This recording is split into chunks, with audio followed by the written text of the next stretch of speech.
Newsfirst Newsline with Faraz Shauketaly. And a very good morning to you. This is Newsline, live as always from the Newsfirst studios in Dawson Street in Colombo. And this morning, joining us on our set is a very outspoken critique of government affairs. And we have in the form of Mr. Rusirupala Tennekoon vociferous critique. Good morning to you, Mr. Rusirupala. Good morning, Faraz. And welcome to Newsline. And thank you for that wonderful introduction. Mr. Rusirupala, it's almost like a chessboard, isn't it?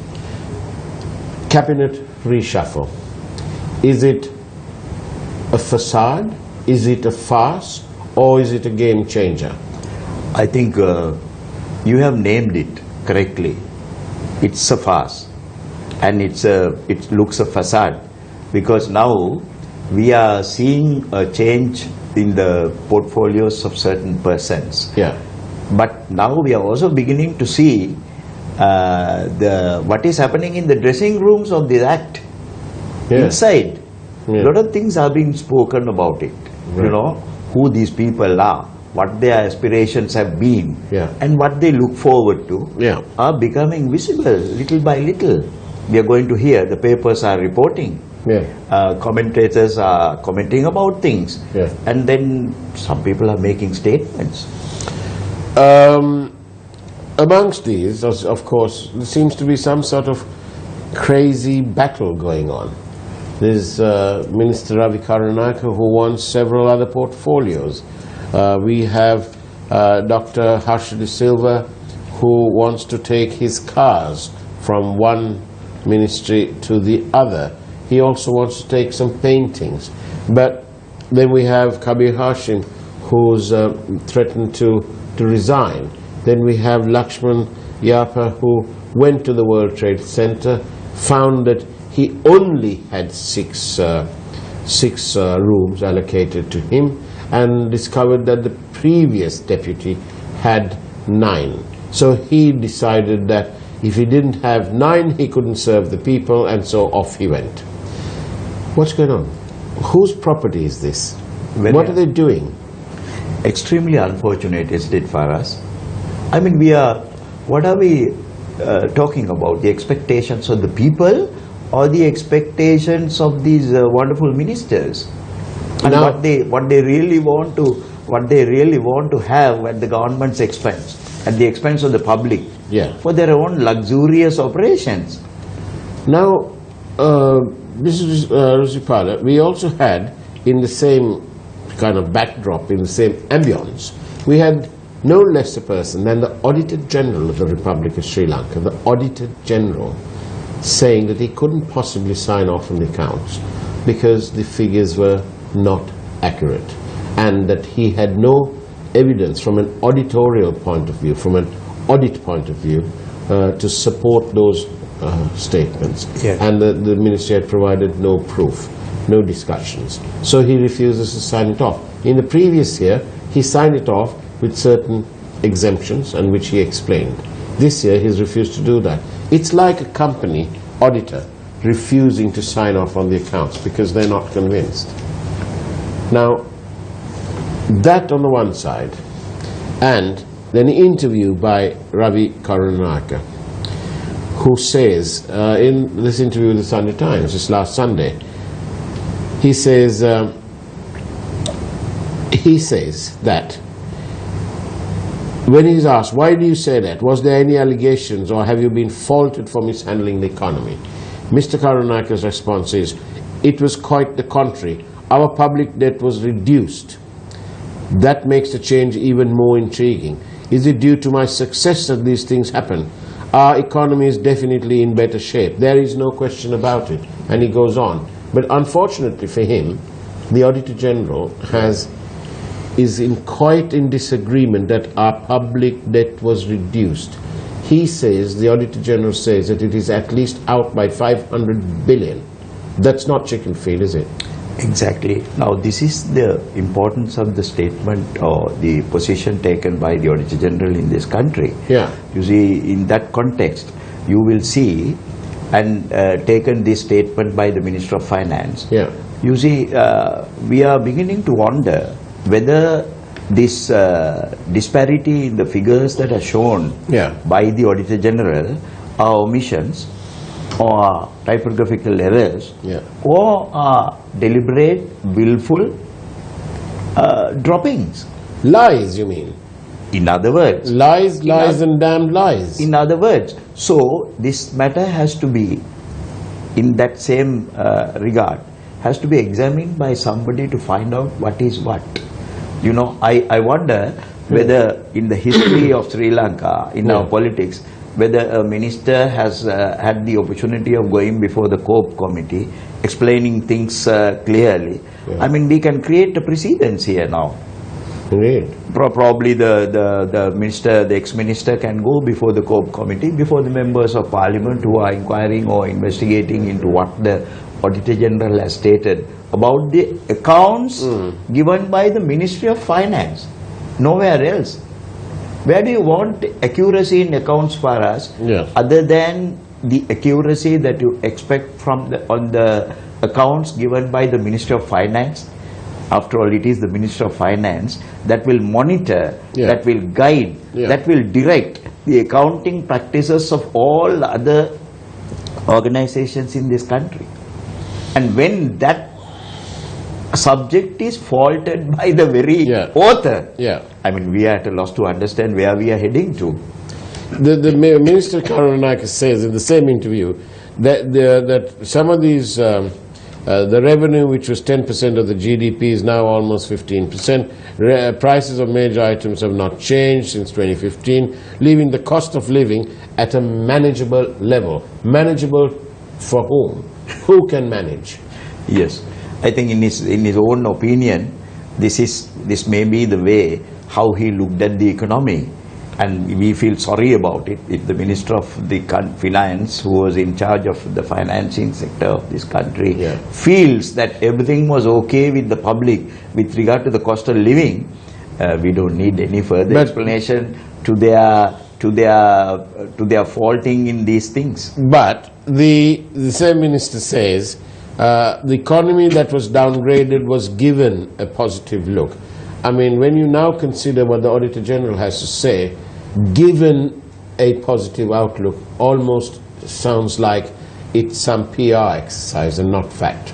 It's some fairy tale.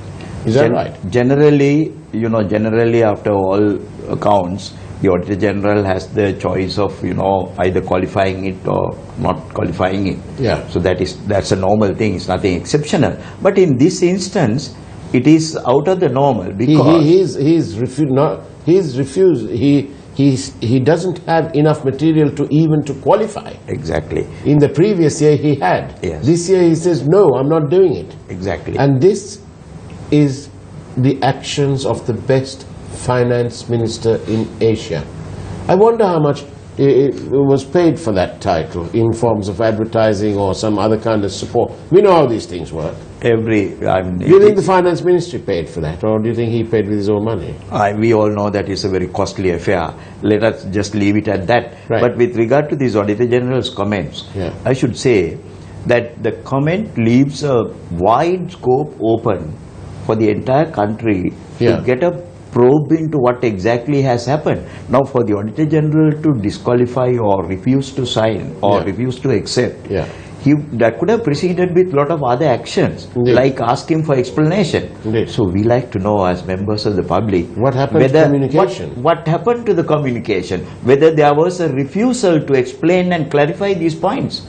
Mr. Karunanayake has always been rather critical of Mr. Gamini Vijay Singha, but he is the Auditor General and he is a highly respected man and acknowledged by many to be delivering the goods, so to speak. Members of the public do have a great respect towards this person and this position.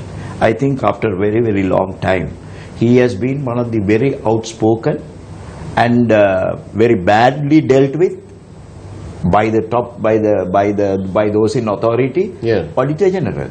But he continues to serve and do his part of the work despite all these pressures and various other influences. Such outstanding individuals. We really need to appreciate such wonderful, loyal service. Loyal. This is the very epitome. He is the very epitome of loyalty, and this country should give him a standing applause for his stance. It is very rare that you get such people with such integrity and with such a strong backbone. Well done, Auditor General. The best ovation that we can offer him is to follow this up, scrutinize what he has brought to the public very carefully, and get them scrutinized by members of the public, by various bodies who are capable of analyzing those things and telling us what exactly has happened. And also, the Parliament has a duty. When the Auditor General of the country, an independent person who has been appointed for that purpose, makes such comments, it is left to the Parliament to go deep into those matters and then tell us exactly what the Parliament feels about this. It's not what the Auditor General feels. What is important is how do they interpret this in the Parliament, the legislators of this country. We like to know what they have to say about these things. Do you think they have enough time? Because, you know, they're fighting for paintings to take. This is not their personal property, for heaven's sake. You've seen that little video of a former US Defense Secretary who's invited to give an address 1 year. And then he goes back the next year, and then but the next year he's not the Defense Secretary, but he's just a guest. So, but he's asked to give a speech. So he turns up. He says, you know, last year I flew business class, and I had a limo waiting and so on, and I was shown in through the back door and taken in and given a cup of coffee in a lovely ceramic cup. He said, this year I'm not the Defense Secretary. I flew coach. I came there. I got a taxi to the venue. When I asked, I had to go to the front door. When I asked for the coffee, somebody pointed at a coffee machine, and I got it in a plastic cup. So the moral of the story is, the ceramic cup is for the position. The plastic one is for everybody. So these people seem to have forgotten that this is a job. They're doing, whilst they're doing it, they are the trustees. They are working per pro, for and on behalf of the Republic of Sri Lanka, the people of Sri Lanka. Why is it that they forget this soon after they're elected or when they're appointed? They have to remember that sooner than later they will have a place in the normal circumstances and with the normal people. So they have to look forward to that. A minister looking forward to that is the best minister, not the minister who is looking forward for extravaganza when austerity is demanded by the rest of the country, by the people. And when ministers are acting in these extravagant manners and they are worried about these little perks, little things, little goodies, you know, it's a joke for the people. Why are they? Isn't it absolutely, in a way, marvelous, but in a way, a wonder that the people appear to respect the Auditor General far more than they do the Finance Minister? They do. In fact, they are very, very much consciously they are doing it, because they know that is one source of exposure, authenticatedly, in an authentic manner, for the people to know exactly what is happening. Otherwise, they would have been in the dark. Even this little information is coming because an independent official of the country who has been appointed to serve that purpose is giving that information in an unreserved manner to the public. And it's a wonderful duty that he is doing, and it is a thing that has to be sort of regarded as one of the yeoman services an official of that status is rendering to the country. And how unfortunate for Mr. Karunanayake, because in the same interview he says that the time has come to call a spade a spade. The Auditor General is obviously calling it a spade a spade. The Auditor General is saying it the way he sees it, and he calls it that way. Yeah. But Mr. Karunanayake says that the time has come to call a spade a spade. He also says here that the United National Party, each political party has its own black sheep. The United National Party is not devoid of that. There are certain people who have not come through the popular vote. They have been nominated through the national list and try to run the UNP to the detriment of the party. And we have one of them who thinks he can do anything and everything. I strongly believe this is time to call a spade a spade. You cannot compromise people's integrity, hard work and commitment to take the country and the people forward. One person and his cohorts are standing in the way. Who on earth, if it is time, if it is indeed time to call a spade, who is this black sheep he's referring to?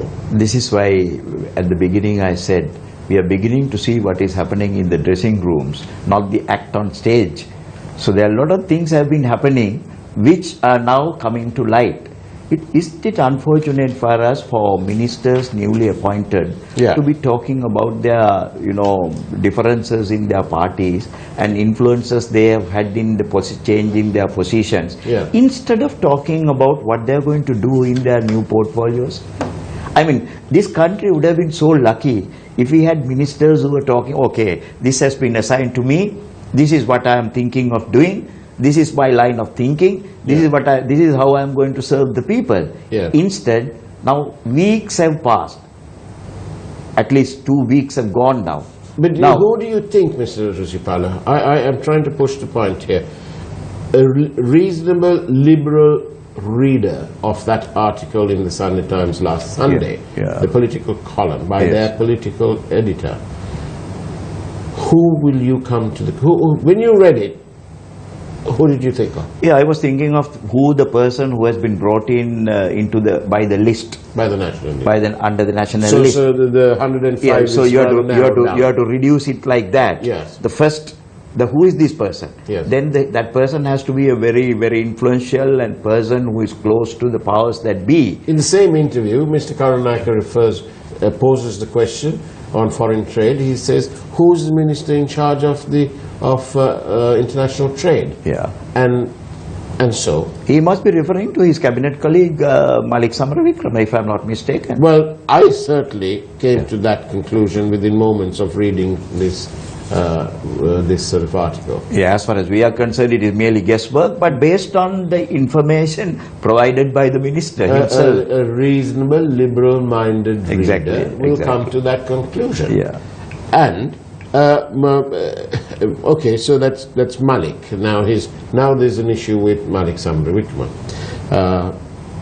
But also interestingly, Mr. Karunanayake has been for long been the subject of concern as to his links to Arjuna Mahendran, the former governor of the central bank, and to his son-in-law. Now, his claim there is that this is a ludicrous suggestion. We have been family friends for years. His son-in-law, now listen to this, his son-in-law and my grandfather were known to each other. Yeah. His son-in-law must be about 30. Exactly.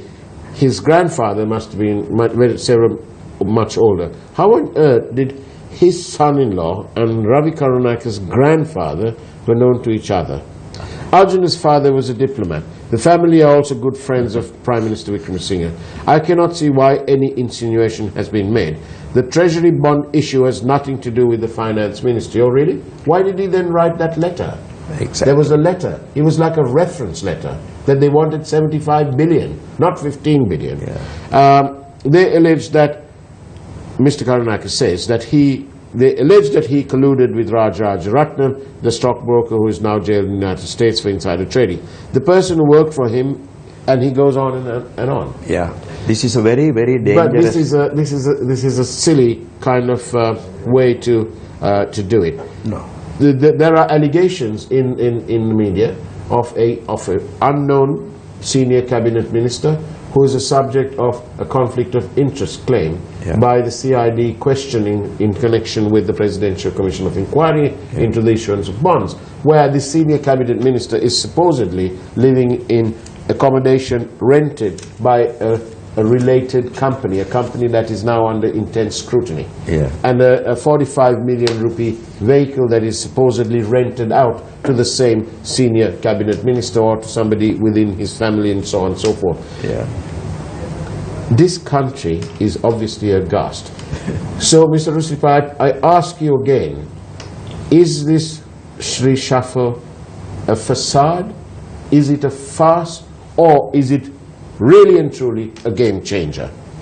Now, arising out of what you stated and read out from this newspaper statement, you know, it was intriguing even for me to find out how his the son-in-law and his grandfather has been friends, you know. It was really a question for me also. I was thinking with these age differences, what he was talking about was something unbelievable. Something that could not have happened. He got mixed up somewhere. In Sinhalese. The Sinhalese word is even better than the English word. I don't know. English word is confused. There's definitely the Sinhalese word is patalilati, you know. Yeah, definitely a confusion. Definitely some kind of and going further, you know, he is talking about very, very serious things and passing indictments on very important people in this country. Now, this is the same finance minister, Mr. Rusirupala, if you recall, when they first came in and they imposed a super gains tax on anyone and corporates who had made over 2 billion in that previous tax year. It was described as ill-gotten gains. I met the CEO of a insurance company not long ago, just outside as I was driving in. And he stopped the car and he was, he said, I'm aghast, no one's speaking about it. He said, we are a respected company. We have paid it without a murmur. He said, we didn't have to do it. We could have gone to the Supreme Court and challenged it, but we just paid our way. He said, but I asked him what was the most annoying thing. He said, the most annoying thing was that they alluded to ill-gotten gains. He said, there's nothing ill-gotten about my company. That man was terribly taken back by that. This is the same finance minister who said that. You know, this is the finance minister who has gone into record for more withdrawals than implementations. And his concept about profits and this illegitimately earned monies, I think is akin to him only. You know, it's something very special to him. Nobody in the business world would treat the business community to those who make profits for and on behalf of the country, I mean, in that bad manner. But do you think there's a real case for the Minister of Law and Order who's escaped being changed, Shauketaly Ratnayake, even though civil society had been gunning for his change, has escaped. But do you think there's a real case for Shauketaly Ratnayake to ask the IGP to in turn ask the FCID, Ravi Karunanayake, to investigate RK? We are talking about investigations, Faraz, at a time when these organizations they set up for investigations are getting evaporated virtually. Indeed. Yeah. So I mean, will any useful purpose will be served by? So they're like toothless lions. Exactly, by passing these things on to them when they are in the. But there's one thing when they are in the disappearance. But there's one thing in all this, because you know there's that wonderful saying that Granny used to say that every dark cloud has a silver lining. Anyone has some goodness, and the art of living really is to take the goodness out of anything. And so in these stormy skies, in these tempestuous times, in these corrupt times, and where the people are marooned without houses, without water, without opportunity, people are talking about luxury cars. They're talking about paintings, they're talking about office space, 6 instead of 9 instead of 6, and so on. And cars. Is that what they can think about? But in all this, you're probably wondering what on earth, where is the silver lining? And that silver lining, I put it to you, is that we have renewed hope in our Ministry of Finance because we have Mangala Samaravira, a man who has, whatever said and done, he has delivered time and again when his portfolios, whichever the portfolios is. Yeah. He has gracefully given up his foreign ministry and he has followed the instructions of his boss, the president. The president wants to change, so he's there. So and he's been deputy finance minister under President Chandrika Kumaratunga. So there is some hope. At least at times of where aggression was required, Yes. I think Mangala Samaravira has proved the point very clearly, and he has proved his ability and the mettle, because he has been put into places where things were very difficult to be implemented, and he has very successfully done so. We believe and hope that he will contribute in the same manner to take this finance ministry out of this mess. But to do that, we also expect as members of the public that he be given the entirety of the finance ministry without breaking it into pieces, with the same sanctity and with the same authority that the finance ministry should have in this country. Voila. That is absolutely well put. Indeed, it is time. If it is time to call a spade, it is also time that the Prime Minister realizes that he cannot possibly be splitting this finance ministry in the manner that he has done. And splitting it three ways, to Kabir Hashim, to Ravi Karunanayake, now Mangala Samaravira, and to himself. This is completely extraordinary. All the laws and the statutes refer to the decisions to be made by the minister in charge of the subject of finance. And that is the Minister of Finance, not somebody else who's also holding portfolio as national planning and so on and so forth. In a deep analysis, in the past, we have had several contradictory positions arising out of this, what you said just now. Indeed. Making references to the Minister of Finance, being the authority for certain things which have been overlooked and done in a different way, with no changes in those acts.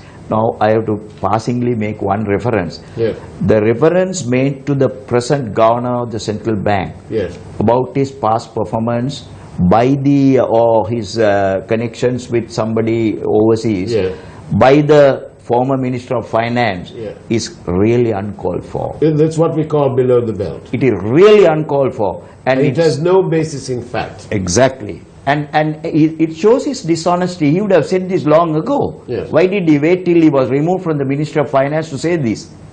What does it mean? What it means is, what's it saying? Sour grapes. Exactly.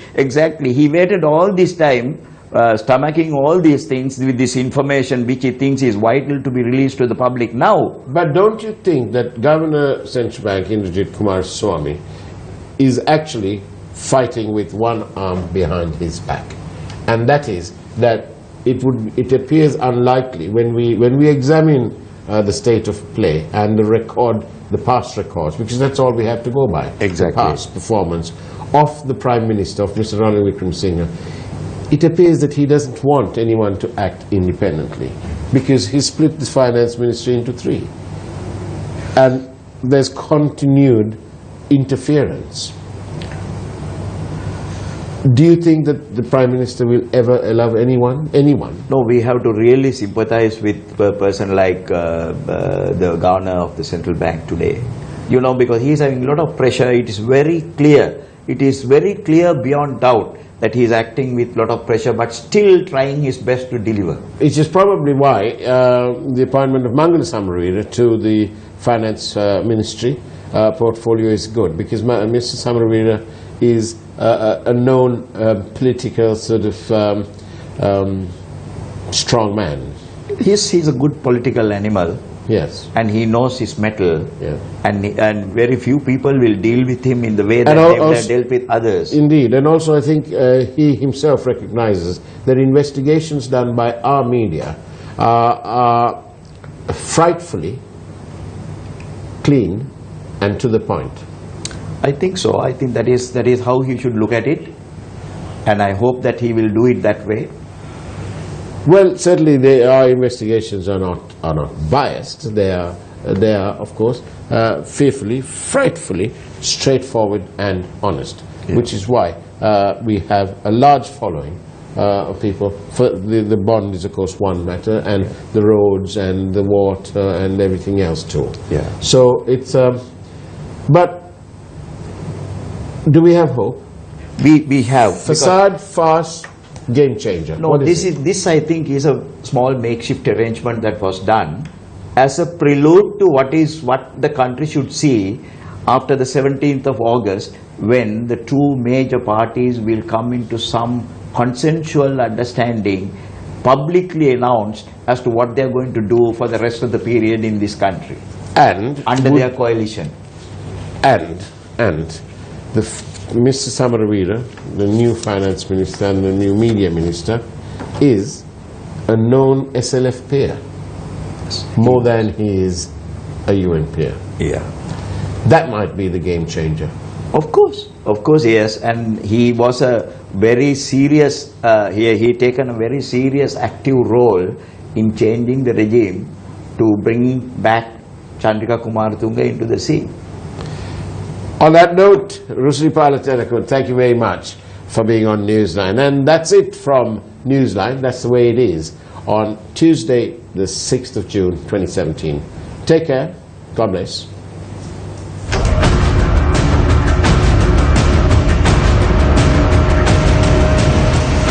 Newsfirst, Newsline with Faraz Shauketaly.